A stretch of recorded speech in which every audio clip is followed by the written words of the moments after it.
Hello guys, welcome back again our YouTube channel APS Online Classes। हम present tense की बात कर चुके हैं। आज हम इस वीडियो में बात करेंगे हमारे नए टॉपिक के बारे में, यानी कि पास्ट टेंस।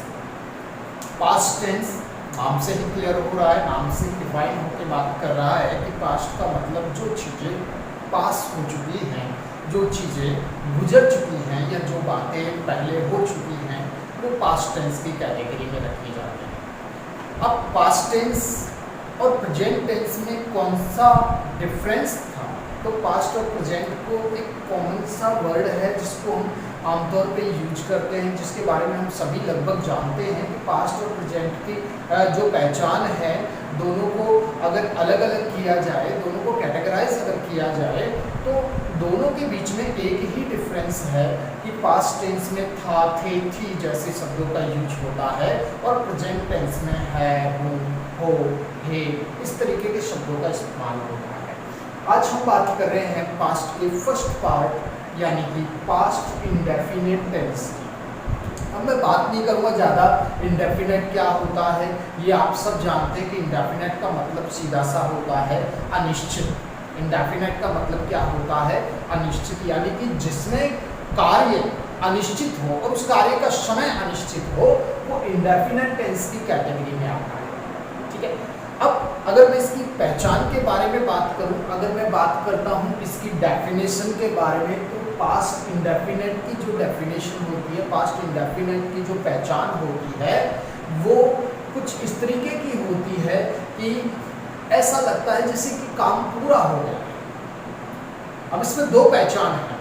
फर्स्ट तो वो जो हमने प्रेजेंट इंडेफिनिट में भी पढ़ा था, प्रेजेंट इंडेफिनिट में पढ़ा था कि भाई ता है, ती है, ते है, ऐसे शब्द आते हैं, लेकिन क्योंकि ये पास्ट है तो इसमें ये शब्द मिलते हैं, ता था, ती थी, ते थे, इस तरीके के शब्द मिलते हैं वाक्य के अंत में। हिंदी वाक्यों के अंत में ता था, ती थी, ते थे जैसे शब्द मिलते हैं। लेकिन एक स्टेज ऐसा होता है जिस स्टेज पर आकर इसमें कार्य जो है वो ऐसा लगता है कि पूरा हो गया, लेकिन वो कार्य तब भी अनिश्चित होता है, तब भी नहीं लगता कि ये पूरा हो गया। देखने पर, सुनने पर लगता है पूरा हो गया, लेकिन वास्तव में ऐसा नहीं होता। यानी कि एक पहचान और इसके अंदर हो जाती है, वो कौन सी है कि हिंदी वाक्यों के अंत में आ, ए, ई, इसकी ध्वनि आती है।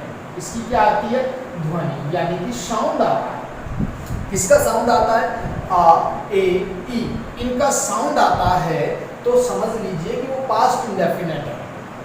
या मैं जैसे इस तरीके से आपने परफेक्ट टेंस को पढ़ाते समय मैंने बताया था कि भाई लास्ट में या है, जी है, ये है, इस तरीके के शब्द होते, तो आप देखिए या में आ की साउंड आ रहा है, ये में ई का साउंड आ रहा है और ये में ए का साउंड आ रहा है, इस तरीके का साउंड निकल रहा है। ठीक है। लेकिन अगर इनके बाद में जैसे है या था, थे, थी, थे जैसे शब्द आ जाएं, या इनके बाद भी है, हूँ या था, थे जैसे शब्द आ जाएं, तो ये दोनों के दोनों किसमें चले जाते हैं? परफेक्ट में। किसमें चले जाते हैं? परफेक्ट में। लेकिन अगर ये शब्द नहीं आते हैं, अगर ये नहीं आए और केवल ध्वनि साउंड पर आकर वाक्य पूरा हो जाए, वाक्य समाप्त हो जाए साउंड पर आकर, ध्वनि पर आकर, तो वो कौन सी कैटेगरी में गिना जाएगा? इंडेफिनिट। मेरी बात को समझ रहे हैं आप? जब हिंदी वाक्यों के अंत में ता था, ती थी, ते थे ऐसे तो शब्द हो, लेकिन अगर शब्द न हो तो आ, ए, ई की ध्वनि आए, लेकिन वो ध्वनि अनकंप्लीट रहे। कैसी रहे? अनकंप्लीट, वो पूरी नहीं हो, अनकंप्लीट रहे। कंप्लीट कब होगी? जब ये शब्द उनके पीछे लग जाएंगे। जब ये शब्द नहीं लगेंगे तब कैसी रहेगी? अनकंप्लीट। अगर ध्वनि कंप्लीट हो गई तो परफेक्ट टेंस में चला जाएगा, अगर ध्वनि अनकंप्लीट है तो पास्ट के कौन से टेंस में जाएगा? इंडेफिनिट। और कोई टेंस में नहीं जाएगा, पास्ट के इंडेफिनिट में जाएगा। बात समझ में आ गई? तो हमारी जो डेफिनेशन है, जो हमारी आइडेंटिफिकेशन है, वो कुछ इस तरीके की है कि ता था, ती थी, ते थे जैसे शब्द हो, आए की ध्वनि हो, तो वो कौन से टेंस में होता है? पास्ट इंडेफिनिट में। जैसे मान लीजिए वह जाता था, एक तो ये हो गया, ठीक है, और एक वह गया, और एक हो गया वह गया था, ठीक है। तो अब मैं वही बात कर रहा हूं, ताता तीती तो हमें इजीली समझ में आ जाएगा, आसानी से समझ में आ जाता है, लेकिन जो साउंड है, अब इसमें जैसे साउंड आया आ गया, आ की साउंड आ रहा है, और साउंड आने के बाद ही वाक्य पूरा हो गया, साउंड पर ही वाक्य खत्म हो गया, तो ये किसकी कैटेगरी में जाएगा? इंडेफिनिट, पास्ट इंडेफिनिट में। लेकिन आके गया लिखने के बावजूद यहाँ एक और वर्ड आ गया था कि थी, जिसने इस साउंड को, इस ध्वनि को कैसा बना दिया है? कंप्लीट अनकंप्लीट, कंप्लीट बना दिया है। तो ये कौन से टेंस में गिना जाएगा? ये जाएगा परफेक्ट। ये कौन से में जाएगा? परफेक्ट। बात समझ में आ गई? तो अब इसके एक बार हम सेंटेंसेस के बारे में बात करते हैं, इसके वाक्य देखते हैं, फिर उसके बाद आगे बात करेंगे। चलिए बात करते हैं इसके। देख सकते हैं यहाँ सेंटेंसेस मैंने लिखे हैं, फर्स्ट है अफर्मेटिव, देन सेकंड है नेगेटिव सेंटेंस। तो दोनों सेंटेंसेस मैंने लिखे हैं टाइम की वजह से, ताकि समय कम लगे वीडियोस में। तो नेगेटिव और अफर्मेटिव दोनों सेंटेंसेस मैंने लिखे, दोनों के रूल्स यहाँ मैंने लिखे हैं। अगर टेंसेस में या टेंसेस के जितने भी पार्ट्स हैं, उन पार्ट्स में अगर सबसे छोटा कोई रूल है, अगर सबसे छोटा कोई फॉर्मूला बनता है, तो वो बनता है अफर्मेटिव, पास्ट इंडेफिनिट टेंस के अफर्मेटिव का। आप देखिए सिर्फ 3 वर्ड्स हैं, यहाँ 3 लेटर है, सब्जेक्ट है, हेल्पिंग वर्ब की मेन वर्ब की सेकंड फॉर्म है, ऑब्जेक्ट है। इसको आप चाहो तो लिखो, नहीं लिखो तो कोई दिक्कत नहीं है। तो ये 3 वर्ड्स हैं। तो हमारा रूल कहते हैं कि सब्जेक्ट प्लस वर्ब की सेकंड फॉर्म, और ये अकेला ऐसा पार्ट है टेंस का जिसमें वर्ब की कौन सी फॉर्म का यूज होता है? अफर्मेटिव में कौन सी फॉर्म का यूज होता है? सेकंड फॉर्म का यूज होता है। तो आपको ध्यान रखना है। और हेल्पिंग वर्ब कौन सी काम आती है? तो आपको दिमाग में आ जाना चाहिए कि पास्ट इंडेफिनिट में हेल्पिंग वर्ब कौन सी काम आती है भाई? तो हेल्पिंग वर्ब काम आती है डिड। हेल्पिंग वर्ब कौन सी काम आती है? डिड। और डिड के साथ कौन सी फॉर्म आती है? First form. डिड के साथ फर्स्ट फॉर्म आती है, लेकिन बिना डिड के कौन सी आएगी? Second form. ठीक है, चलिए तो पहले अफर्मेटिव की बात कर लेते हैं, देन उसके बाद हम नेगेटिव की बात करेंगे। तो फर्स्ट देखिए आप सबसे पहले एग्जांपल, वह खाना बनाता था। तो ता था, ती थी, ते थे, ये तो हमारी आइडेंटिफिकेशन हो गई, बनाता था, ये हो गई आपकी वर्ब। कौन बनाता था? वह। क्या बनाता था? खाना। ठीक है, आपको अब अच्छी तरीके से समझ में आ रहा है सेंटेंसेस कैसे क्रिएट किए जाते हैं, किस तरीके से उनको ट्रांसलेट किया जाता है। ठीक है, तो आप करिए इस काम को। तो सबसे पहले हमको सब्जेक्ट चाहिए, वह बनाता था, इसलिए पुरुष है तो हमने ही का यूज किया। अब यहाँ हेल्पिंग वर्ब नहीं है तो फर्क नहीं पड़ता कि कौन से के साथ कौन सा लगेगा, सिंगुलर के प्लूरल के, ऐसा कुछ नहीं है। ठीक है, बनाता था डायरेक्ट वर्ब की सेकंड फॉर्म मांगी है। बनाने की फर्स्ट फॉर्म होती है मेक, सेकंड फॉर्म होती है मेड। सेकंड फॉर्म कौन सी होती है? मेड। भाई क्या बनाता था? ऑब्जेक्ट मांगा, वो कह रहा है खाना बनाता था। तो खाने को हम क्या कहते हैं? फूड। और कुछ है ही इसमें, full stop, he made food, simple. ठीक है, सेकंड देखिए, हम उसे जानते थे। जानते थे हो गई वर्ब, हम हो गया सब्जेक्ट। किसे जानते थे? किसको जानते थे? उसे जानते थे, तो ये ऑब्जेक्ट हो गया। सबसे पहले सब्जेक्ट को हम कहेंगे वी। ठीक है, जानने की सेकंड फॉर्म, फर्स्ट फॉर्म होती है नो, सेकंड फॉर्म होती है न्यू, वी नो। ठीक है, सेकंड फॉर्म हो गई, किसे ऑब्जेक्ट मांग रहा है? उसे जानते थे। अब वो स्त्री भी हो सकती है, यानी हिम भी हो सकता है, और वो हर भी हो सकती है। स्त्री है तो हर, पुरुष है तो हिम। ठीक है, और फिर कुछ है नहीं, इसलिए फुल स्टॉप। फिर देखिए, तुमने मुझे उसका घर दिखाया। अब आप देखिए, अब तक था, तिथि था। अब यहाँ आप देखिए, यहाँ आपको आ ए ई की ध्वनि में से कौन सा साउंड सुनाई दे रहा है? बोलने पर कौन सा साउंड क्रिएट हो रहा है? तो कौन सा साउंड क्रिएट हो रहा है? तो कह रहा है दिखाया, तो इसकी ध्वनि आ रही है, किसका साउंड आ रहा है? आ का। और ये देखिए क्या ध्वनि कंप्लीट है, अनकंप्लीट है? तो अगर है, था, थे, थी कुछ होता तो कंप्लीट हो जाती, नहीं है, यही वाक्य खत्म हो गया, तो अनकंप्लीट ध्वनि है, साउंड अनकंप्लीट है। ठीक है, तो अनकंप्लीट है तो कौन से टेंस में गिना जाएगा? इंडेफिनिट। तो ये भी एक पहचान। दिखाया हो गई वर्ब, भाई किसने दिखाया? दिखाने वाला कौन था? तो सब्जेक्ट हो गया। तुमने क्या दिखाया? उसका घर। किसको दिखाया? मुझे। तो ये तो 2 ऑब्जेक्ट हो गए, डबल ऑब्जेक्ट हो गए। सिंपल है, डबल ऑब्जेक्ट में भी कोई प्रॉब्लम नहीं है। ठीक है, सबसे पहले सब्जेक्ट रखेंगे तुमने, तो सब्जेक्ट रहेगा। तो तुम अगर कभी भी सब्जेक्ट रहे, ये मत सोचो कि ये तुमने है, तुमने का इंग्लिश वर्ड क्या बनेगा? तुमने का इंग्लिश ट्रांसलेशन क्या होगा? तो सीधा सा बात है, यू ही रहेगा सब्जेक्ट के बाद। वर्ब की सेकंड फॉर्म दिखाने की फर्स्ट फॉर्म होती है शो, ठीक है, और ये हो जाएगा शो,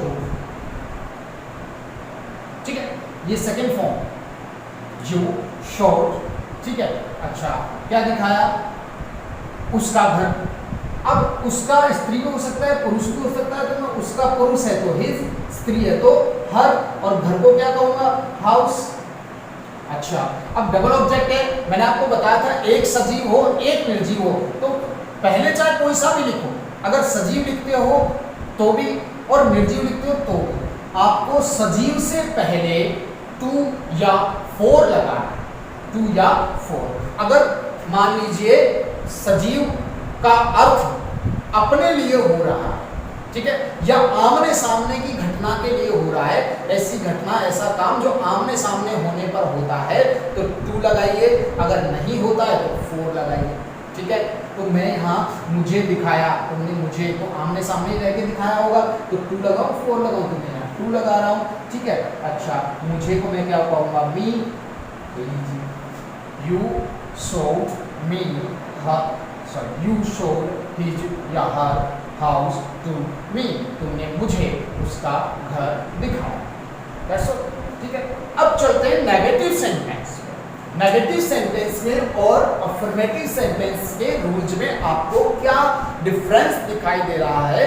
दोनों के बीच में कौन सा डिफरेंस दोनों के बीच में कौन सा है?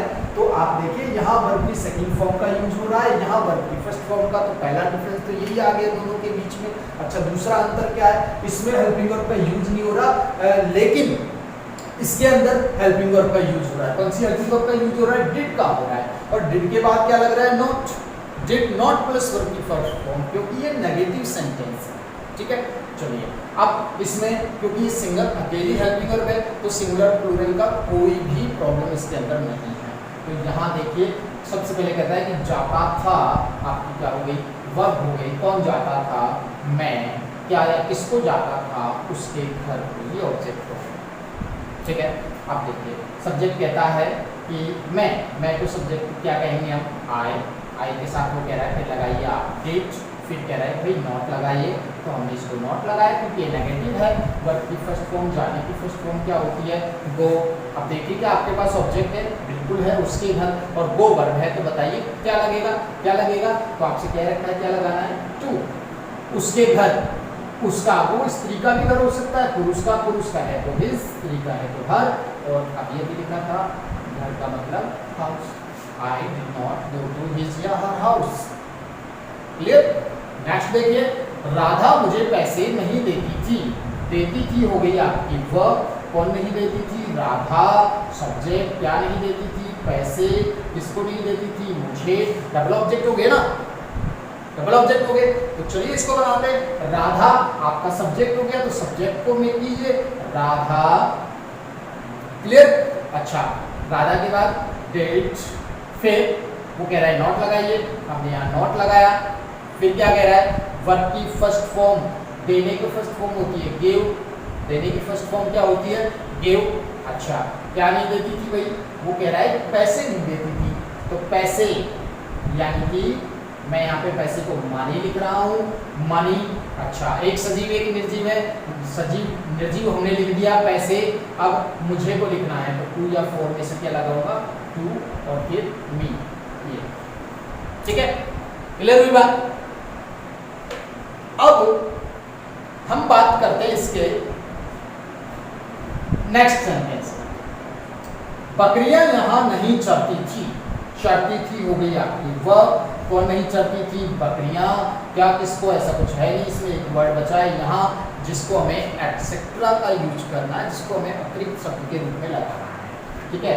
बकरियां हो गई सब्जेक्ट, तो जब भी किसी नाउन को लिखो तो आर्टिकल लगाया करो। तो बकरियों को कहेंगे गॉड्स,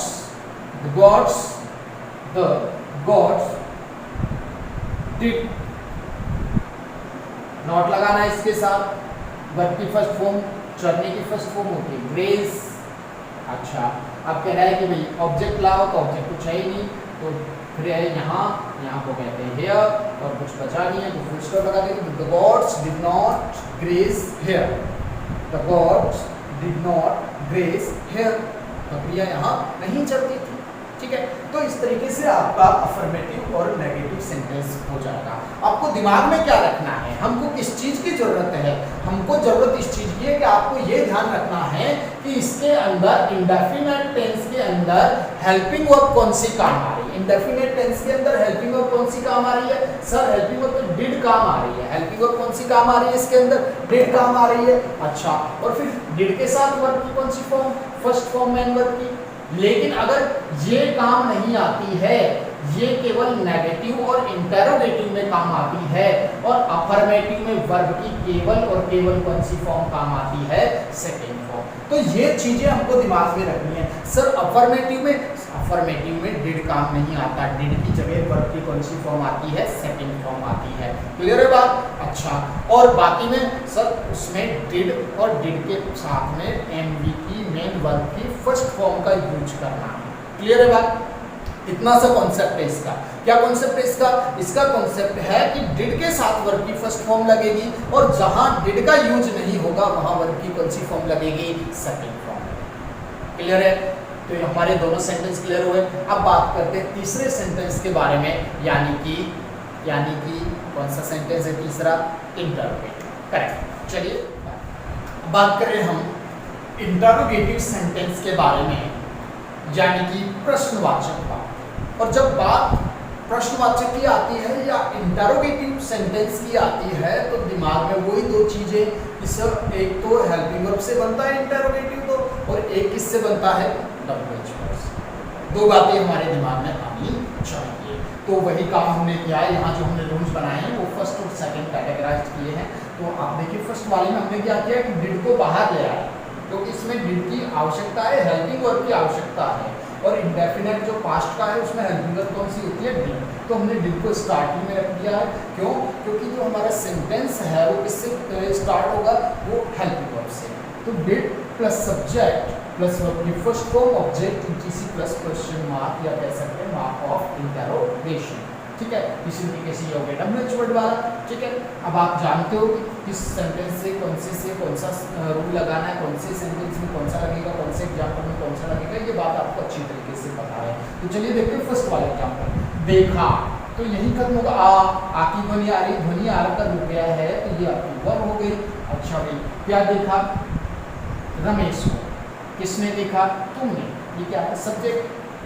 सबसे पहले ये जान लीजिए इसमें जो इंटरोगेशन हुआ है, जो प्रश्नवाचक ये बना है, वो किसकी वजह से बना है, इस वर्ड की वजह से।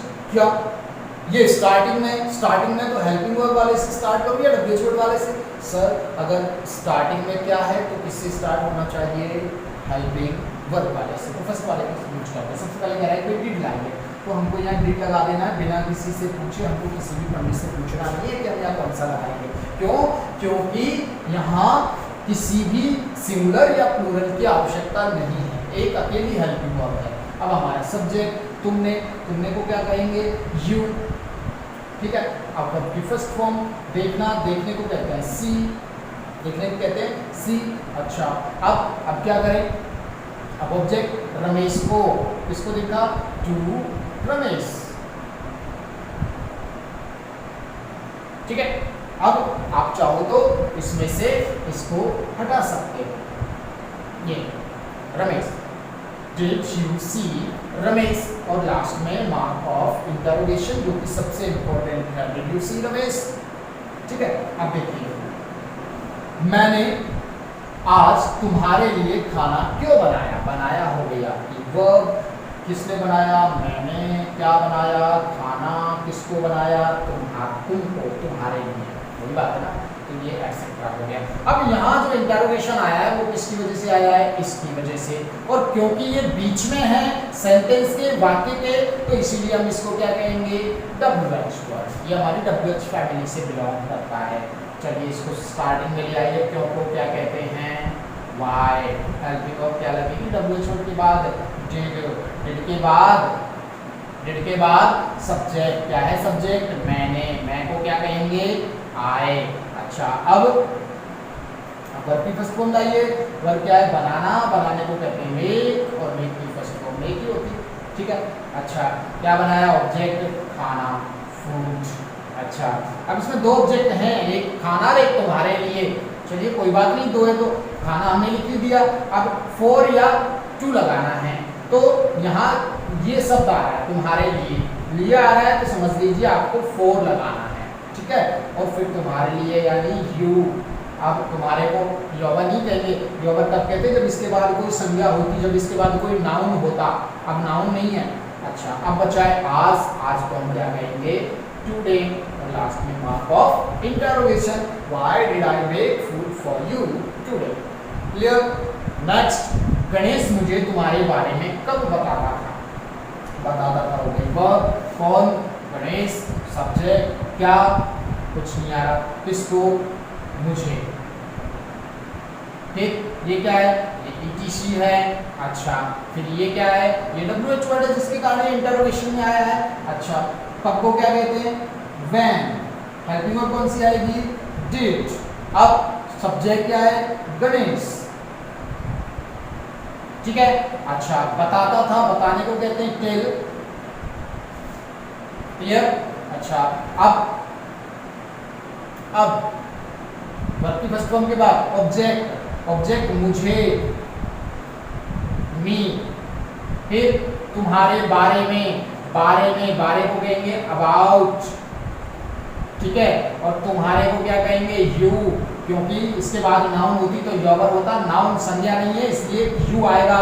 और लास्ट में mark of interrogation, when did Ganesh tell me about you. अब देख लीजिए जितने भी सेंटेंसेस यहाँ लिखे हुए हैं एकदम आसान है बनाने में। क्यों? क्योंकि हमें टेंस का कॉन्सेप्ट समझ में आ चुका है। केवल एक प्रेजेंट टेंस को पढ़ने से, केवल एक टेंस को पढ़ने से हमने टेंस के कॉन्सेप्ट को समझ लिया है कि कौन सी चीज कहां से किस प्रकार लगाई जाएगी, कौन सी चीज अब लगानी है, कौन सी उसके बाद लगेगी, क्यों लगेगी। दोनों चीजें हमको समझ में आनी चाहिए और मैं उम्मीद करता हूं कि ये चीजें आपको समझ आ चुकी होगी। अब बात करते हैं कि कंपटीशन लेवल या बोर्ड लेवल की, जो हम हर बार करते हैं। तो चलिए बात करते हैं इसकी यूज ऑफ करेक्ट। तो अब हम बात करते हैं यूज ऑफ करेक्ट फॉर्म के बारे में, जो हमसे कंपटीशन लेवल या बोर्ड लेवल पे पूछा जाता है। तो सबसे पहले कह रहा है, आप मेरी बात पे ध्यान दीजिए, नंबर फर्स्ट वो कह रहा है कि जब वाक्य में यस्टरडे गुजरा हुआ कल, यस्टर नाइट गुजरी हुई रात, वंस एक बार यानी कि किसी समय, अगो एक बार पहले भी, पहले कभी आदि काल में, द डे बिफोर गुजरे हुए कल से एक दिन पहला जिसको हम परसों कहते हैं, गुजरा हुआ परसों, ठीक है। और लास्ट प्लस टाइम, एक टाइम ऐसा था जब हमने प्रेजेंट इंडेफिनेट पढ़ा था, उसमें हमने पढ़ा था एवरी प्लस टाइम। अब हम पढ़ रहे हैं last plus time. Every plus time हो तो do does plus first form आती है, लेकिन लास्ट प्लस टाइम हो तो आपको ध्यान रखना है कि साधारण सिंपल सेंटेंस में वर्ब की सेकंड फॉर्म, नेगेटिव और इंटरोगेटिव में डिड प्लस वर्ब की first form, did plus verb की फर्स्ट फॉर्म। तो इस बात का आपको ध्यान में रखना है।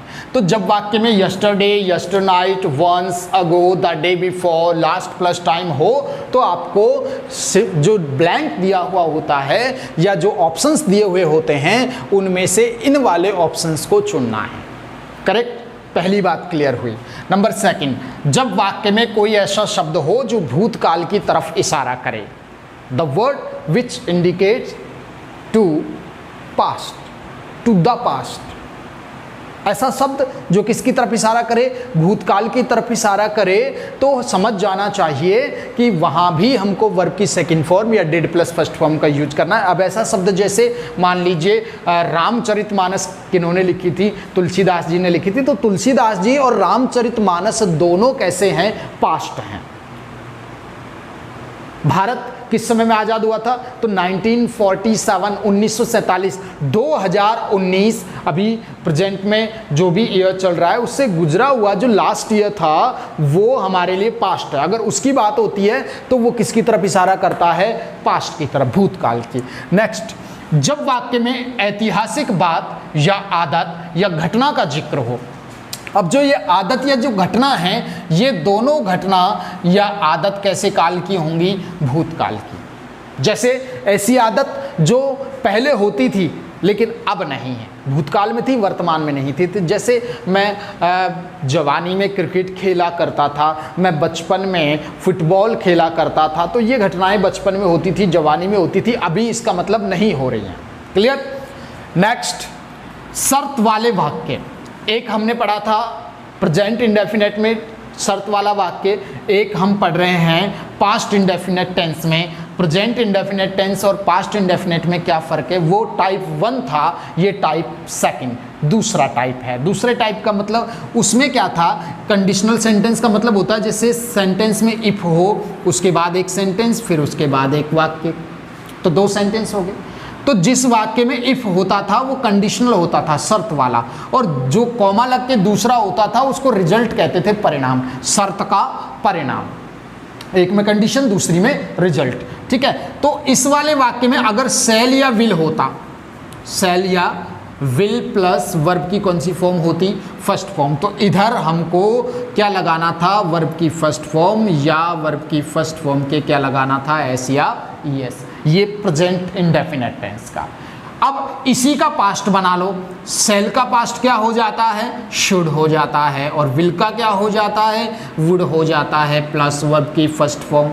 अच्छा, ये पास्ट उसका हो गया, तो फर्स्ट फॉर्म का पास्ट क्या हो जाता है? फर्स्ट फॉर्म का पास्ट क्या हो जाता है? Second form. ठीक है। और यहाँ अगर डू डज है, यहाँ अगर डू या डज है तो डू डज का पास्ट क्या हो जाता है? डिड हो जाता है। क्लियर है बात? अगर यहाँ शुडवुड है तो इधर सेकंड फॉर्म आएगी, अगर यहाँ शैल विल है तो फर्स्ट फॉर्म। यहाँ शुडवुड है तो इधर डू डज आएगा, यहाँ शुडवुड है तो इधर डिड आएगा, यहाँ शैल विल है तो इधर डू डज आएगा। दोनों में से एक। अगर वो नेगेटिव है तो डू डज, अगर वो सिंपल है, इंडेफिनेट है, अफर्मेटिव है, तो उसमें वर्ब की फर्स्ट फॉर्म या वर्ब की सेकंड फॉर्म। बात समझ में आ गई आपको? यानी कि अगर मान लीजिए वाक्य में इफ़ लगा हुआ है और दूसरे वाक्य में शुड या वुड है, तो इस वाले वाक्य में वर्ब की सेकंड फॉर्म का यूज करना है, या फिर डिड प्लस वर्ब की कौन सी फॉर्म? First form. इतना सी। ठीक है। 4 बातें हमारी हैं, तो चलिए अब इनको एग्जाम्पल्स से देखते हैं। तो एग्जाम्पल्स देखते हैं इसके। फर्स्ट एग्जाम्पल आप देखिए, आपको कंडीशनल सेंटेंस दिख रहा होगा। क्यों? हमने इसे कैसे पहचाना? तो हमने इससे इफ़ से पहचाना। जो इफ़ है वो वाक्य में कंडीशन रखता है। अच्छा, वो कह रहा है कि अगर सेकंड वाले वाक्य में, हमने अभी पढ़ा था कि सेकंड वाले वाक्य में अगर शुड या वुड हो तो इधर वर्ब की सेकंड फॉर्म या डिड प्लस वर्ब की फर्स्ट फॉर्म लगती है, यही बात थी। तो इधर वुड दिया हुआ है, एक कंडीशन हमारी पूरी हो गई, एक शर्त हमारी पूरी हो गई। दूसरा वो कह रहा है कि इधर सेकंड फॉर्म या डिड प्लस फर्स्ट फॉर्म आएगा। अब सेकंड फॉर्म लगाऊं या डिड प्लस फर्स्ट फॉर्म? अगर ये नेगेटिव सेंटेंस होता या ये इंटरोगेटिव होता, प्रश्नवाचक वाला, तो डिड प्लस फर्स्ट फॉर्म आती। नहीं है तो कौन सी आएगी? Second form. तो ये फर्स्ट फॉर्म है, नो, इसकी सेकंड फॉर्म हो जाएगी नो। ठीक है। इधर देखिए, he blank write a book in 2005। तो ऐसी बात हो रही है जो भूतकाल की हो। 2005 हमारे लिए पास्ट की बात है, 2005, तो ये राइट जो है इसकी सेकंड फॉर्म आ जाएगी। राइट की सेकंड फॉर्म क्या हो जाएगी? रोट। ठीक है। यस्टरडे, स्टार्टिंग में यस्टरडे है जो कि पास्ट की बात कर रहा है। Some guest blank come to my home. ठीक है। तो कम की सेकंड फॉर्म आ जाएगी, कम की सेकंड फॉर्म होती है came. He blank send me to market last month. Last plus time, last plus time हो तो भी सेकंड फॉर्म या डिड प्लस फर्स्ट फॉर्म। और क्योंकि सेंटेंस सिंपल है, अफर्मेटिव है, तो सेकंड फॉर्म। सेंड की सेकंड फॉर्म हो जाएगी सेंट। ठीक है। नेक्स्ट देखिए, ब्लैंक यू फिर blank meet my friend last night. Last plus night, यहाँ टाइम हो गया तो आना तो सेकंड फॉर्म है, लेकिन चूंकि जो हमारा सेंटेंस है वो इंटरोगेटिव है तो डिड प्लस फर्स्ट फॉर्म आएगी। यानी इसमें तो आ जाएगा डिड, इसमें फर्स्ट फॉर्म जो कि ये रही, तो मीट का मीट। क्लियर है बात? अच्छा, अब मैं आपको एक बात और बता देता हूँ कि मान लीजिए कि हमारे पास 2 सेंटेंस हैं। ठीक है। हमारे पास कितने सेंटेंसेस हैं? 2 सेंटेंसेस हैं। तो अगर मान लीजिए इस वाले वाक्य में वर्ब की सेकंड फॉर्म है, यानी इसमें अगर पास्ट इंडेफिनेट है तो इसमें भी पास्ट इंडेफिनेट ही आएगा, यानी कि वर्ब की सेकंड फॉर्म। अगर इसमें पास्ट की बात चल रही है तो इसमें भी पास्ट की बात चलेगी, ये बात आपको ध्यान रखनी है। अगर इधर वर्ब की फर्स्ट फॉर्म है तो इधर भी फर्स्ट फॉर्म आएगी, यानी कि इधर प्रेजेंट है तो उधर भी प्रेजेंट, इधर पास्ट है तो उधर भी पास्ट आएगा। क्लियर है बात? ठीक है, तो इस तरीके से आपको पास्ट इंडेफिनेट क्लियर करना है।